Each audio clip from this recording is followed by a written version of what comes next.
श्री सद्गुरुभ्यो नमः। आप सबका वाईएस गुरु NCERT संस्कृत सॉल्यूशन इस यूट्यूब चैनल पर हार्दिक स्वागत है। आज हम NCERT के द्वारा 10th क्लास के लिए निर्धारित पाठ्य पुस्तक सेमोसी द्वितीय भाग है। इस पाठ्य पुस्तक के 7th लेसन सौहार्दम प्रकृति है शोभा, इस पाठ का सरलीकरण कर रहे हैं। तो सबसे पहले हम देखेंगे सौहार्दम अर्थात आपस में मिलकर रहना, या जिसको हम भाईचारा भी कहते हैं वह है मिलकर रहना। सौहार्द मीन्स सौहार्द प्रकृति है, प्रकृति की शोभा शोभा है कि मिलकर रहना या सौहार्द ही प्रकृति की शोभा है, ऐसा हम इसका अर्थ लगा सकते हैं। इसके बाद इसका सरलीकरण देखिए, जैसा हम पिछली वीडियो में भी करते आए हैं हर एक पाठ का। यहाँ पर है, सबसे पहले मैं आपको इस पाठ के बारे में कुछ बता देता हूँ। इस पाठ में क्या है, पशु पक्षियों की आपस में कुछ बातें हैं। सभी एक दूसरे को श्रेष्ठ करने पर, श्रेष्ठ बताने पर लगे हुए हैं कि मैं सबसे श्रेष्ठ हूँ, मैं सबसे श्रेष्ठ। तो इसमें अंत में यही मैसेज मिलता है कि अब प्रकृति के अंदर सभी प्राणी अपने आप में श्रेष्ठ हैं, और प्रकृति की शोभा तभी है जब सभी प्राणी आपस में एक दूसरे के साथ मिलकर रहेंगे। तो देखिए, वनस्य वन का दृश्यम दृश्य है, समीपे पास में एव एका, इसमें दो शब्द जुड़े हुए हैं, एव प्लस एका। एव का मतलब ही और एका मतलब एक। नदी नदी अपि भी बहती बह रही है। वन का दृश्य है, पास में ही एक नदी भी बह रही है। एक है सिंह, एक शेर सुखेन सुखपूर्वक विश्राम्यते विश्राम कर रहा है। एक शेर सुखपूर्वक विश्राम कर रहा है। तदैव तभी एक है, एक वानर है, बंदर आगत्य आकर तस्य उसकी।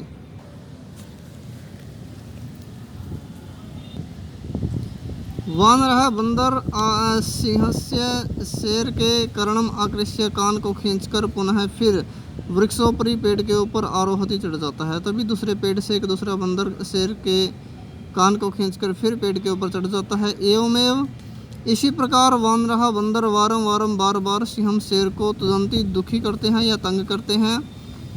क्रुद्ध है क्रोधित सिंह शेर इतस्ततः इधर उधर धावती दौड़ता है। क्रोधित शेर इधर उधर दौड़ता है। गर्जती गर्जता है। परंतु किमपि कुछ भी कर्तुम असमर्थ है। इसमें दो शब्द जुड़े हुए हैं, कर्तुम प्लस असमर्थ है, करने को असमर्थ।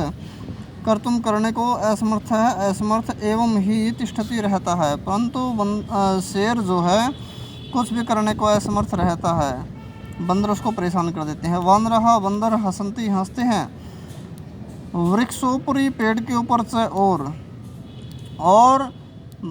पेड़ के ऊपर बंदर हंसते हैं। विविधः अनेक प्रकार के पक्षिणः पक्षी अपि भी सिंहस्य शेर की एतादृशीम ऐसी दशा को, और अनेक प्रकार के पक्षी भी शेर की ऐसी दशा को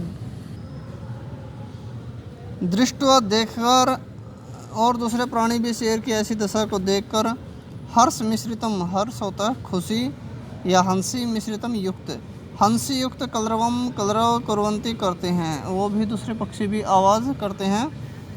निद्रा भंग है, नींद भंग होने के, यहाँ से दूसरा पैराग्राफ शुरू हो गया। निद्रा भंग, नींद भंग होने के, दुखीन दुख से, ये शब्द एक था, हमने अलग अलग कर दिया। नींद भंग होने के दुख से। वनराज है जंगल का राजा। सन अपि, इसमें दो शब्द हैं, पहला है सन आधिनय और दूसरा है अपि। जहाँ आधिनय के बाद कोई स्वर आ जाए तो वहाँ आधिनय डबल नय बन जाती है, और वह स्वर दूसरी नय में, बाद वाली नय में जुड़ जाता है। यहाँ पर नय आदि थी, लेकिन ए के कारण डबल नय हो गई, और दूसरी नय में, अंतिम नय में वो स्वर अपि ए जुड़ गया। सन अपि होता हुआ भी तुच्छ जीव ही, तुच्छ जीवों के द्वारा आत्मन है अपनी एतादृश्य ऐसी दुरावस्थया, दुरावस्थया बुरी दशा से श्रांत है, थका हुआ। सर्व जंतुओं, सारे जंतुओं को, सभी जंतुओं को दृष्टवा देखकर पृच्छति पूछता है।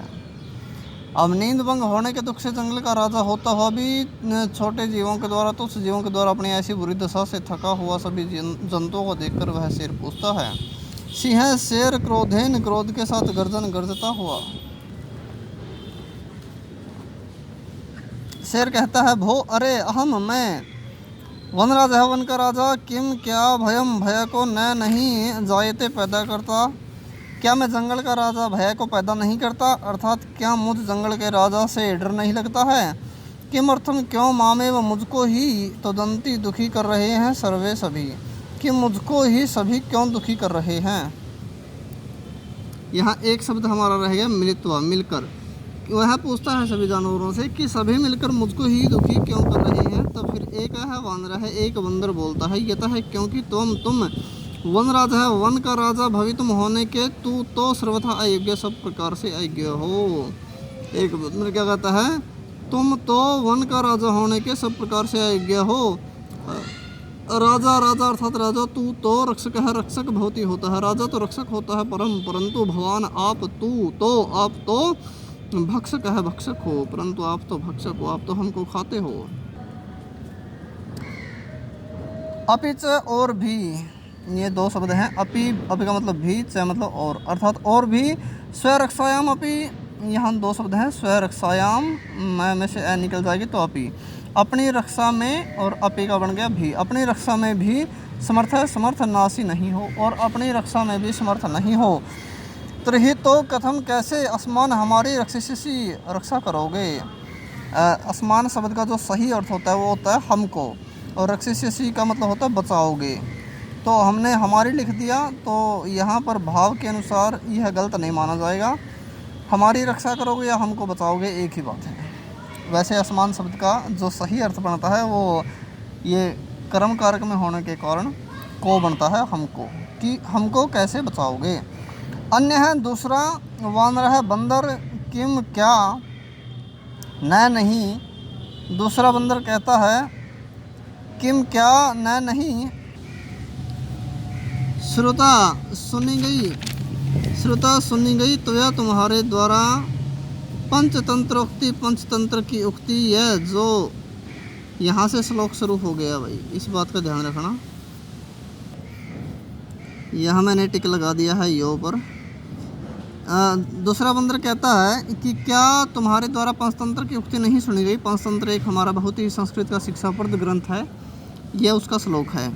यो जो न नहीं रक्षती, रक्षा करता है वित्रस्तान, विशेष रूप से डरे हुओं को। यह जो डरे हुओं को, यह इसमें ही है। विशेष रूप से डरे हुओं को, पीड़ियमानान पीड़ित, परई ही दूसरों से, सदा सदा जंतुओं को पार्थिव रूपेण राजा के रूप में, स वह कृतांतो यमराज है, न नहीं संशय है, संदेह है। अब इसका अर्थ क्या बनेगा, वो भावार्थ क्या बनेगा वो देखिए, कि जो दूसरों से पीड़ित और विशेष रूप से डरे हुओं को, जो व्यक्ति दूसरों से पीड़ित हुए और विशेष रूप से डरे हुओं को जो रक्षा नहीं करता है, सदा जंतुओं को, अर्थात जो दूसरों से पीड़ित और विशेष रूप से डरे हुए जंतुओं को सदा रक्षा नहीं करता है, हमेशा रक्षा नहीं करता है, तो वह राजा के रूप में यमराज है, इसमें कोई संदेह नहीं है। अर्थात अपनी प्रजा किसी से डरी हुई है, लेकिन राजा यदि उसकी रक्षा नहीं कर पाता तो वह राजा नहीं होता, वह एक यमराज होता है, जो अपने प्रजा को भय की स्थिति में छोड़ देता है। तो काका है कौवा कहता है यहाँ पर सभी प्राणी या सभी कई अनेक पक्षी, पशु पक्षी इस पाठ के अंदर अपनी अपनी बातें रखेंगे। तो अब कौवा आता है, काका है कौवा कहता है आम हाँ सत्यम सत्य कथितम कहा गया है, तो यह तुम्हारे द्वारा वस्तुतः वास्तव में वनराज है, जंगल का राजा भवितुम होने के लिए तू तो मैं एव ही योग्य हूँ। फिर कौवा आके अपना दावा करता है कि मैं ही योग्य हूँ। कौवा वानर की बात को कहता है, पंचतंत्र की उक्ति को, कि हाँ सत्य ही कहा गया है तुम्हारे द्वारा, वास्तव में तो जंगल का राजा होने के लिए तो मैं ही योग्य हूँ।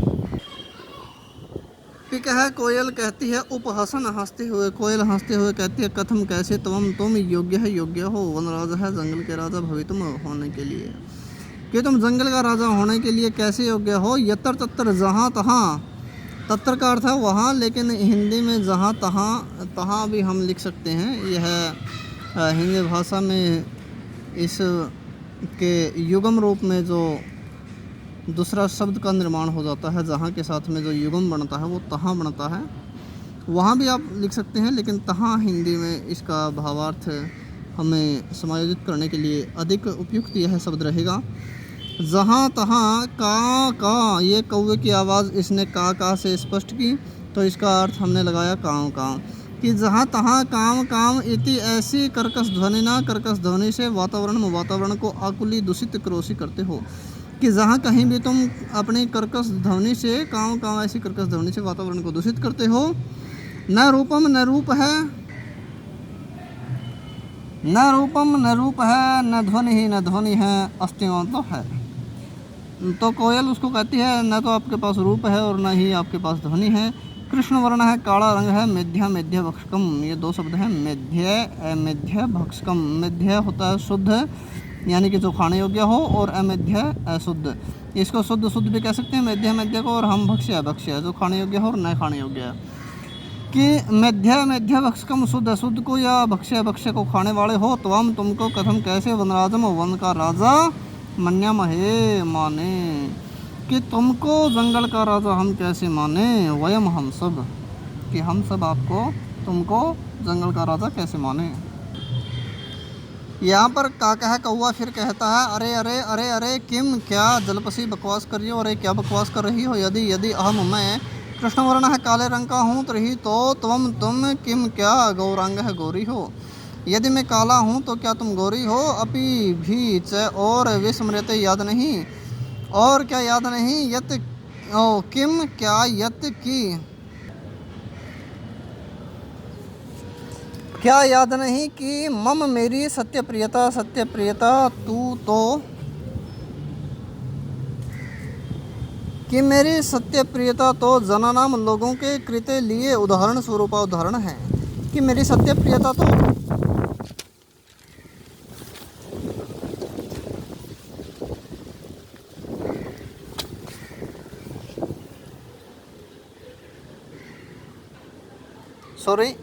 वह कहता है कि मम मेरी सत्य प्रियता तू तो जननाम लोगों के कृत्य लिए उदाहरण स्वरूप है। अनृतम झूठ वदसी बोलोगे, चेत यदि का कह कौवा दशेत काटे।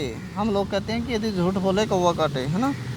तो वही पंक्ति इसने कही कि यदि झूठ बोलोगे तो कौवा काटेगा। इति प्रकार, इस प्रकार से, अर्थात सत्य बोलने का संकेत मेरा उदाहरण देकर समझाते हैं लोग।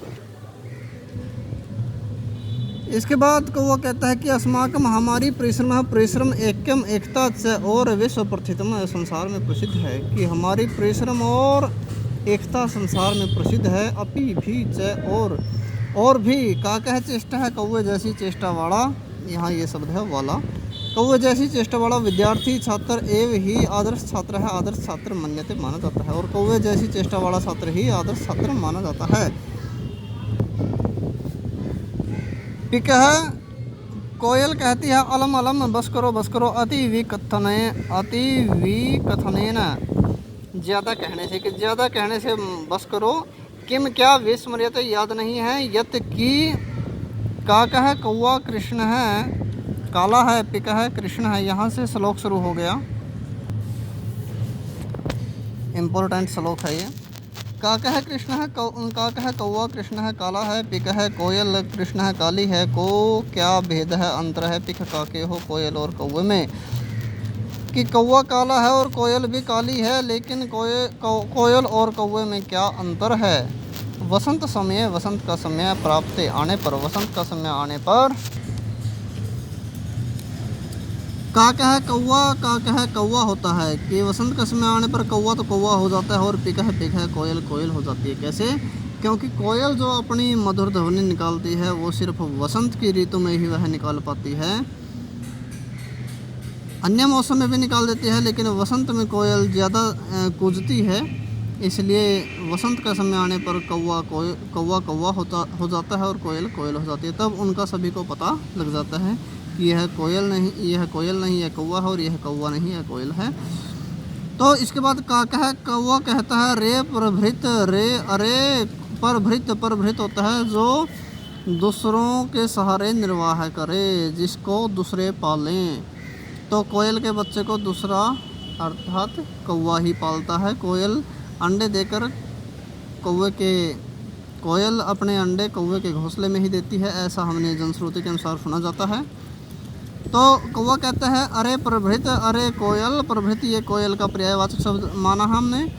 अहम मैं तब तुम्हारी संतति में संतति को न नहीं पालयामी पालता हूँ, कि यदि मैं तुम्हारी संतति को नहीं पालता हूँ तरी तो कुत्र कहाँ स्युः हो पिकहा, कोयल तो कोयल कहाँ हो, अर्थात कोयल तो हो ही नहीं सकती, आप तुम्हारी संतान को तो मैं ही पालता हूँ। अतः इसलिए अहम मैं एव ही करुणा पर है, दूसरों पर करुणा करने वाला, पक्षी सम्राट, पक्षियों का राजा कह कौवा हूँ, इसलिए मैं दूसरों पर करुणा करने वाला, पक्षियों का राजा कौवा हूँ। तो आज के लिए हम इस पाठ का इतना ही अंश करेंगे। यह पाठ काफ़ी बड़ा है, तो छात्रों की सुविधा को देखते हुए हम किसी भी बड़े पाठ को एक ही वीडियो में कवर करने की कोशिश नहीं कर सकते। तो इसके शेष अंश को हम अगले वीडियो में लेकर आएंगे। आशा है कि आप सबको हमारी मेहनत, हमारी वीडियो ज़रूर पसंद आ रही होगी। यदि आप हमारे इस चैनल पर नए आए हैं तो आपसे पुनः रिक्वेस्ट है, हमारे इस चैनल को ज़्यादा से ज़्यादा लाइक करें, शेयर करें, कमेंट करें और सब्सक्राइब करना मत भूलें। जय तो संस्कृतम, जय तो भारतम।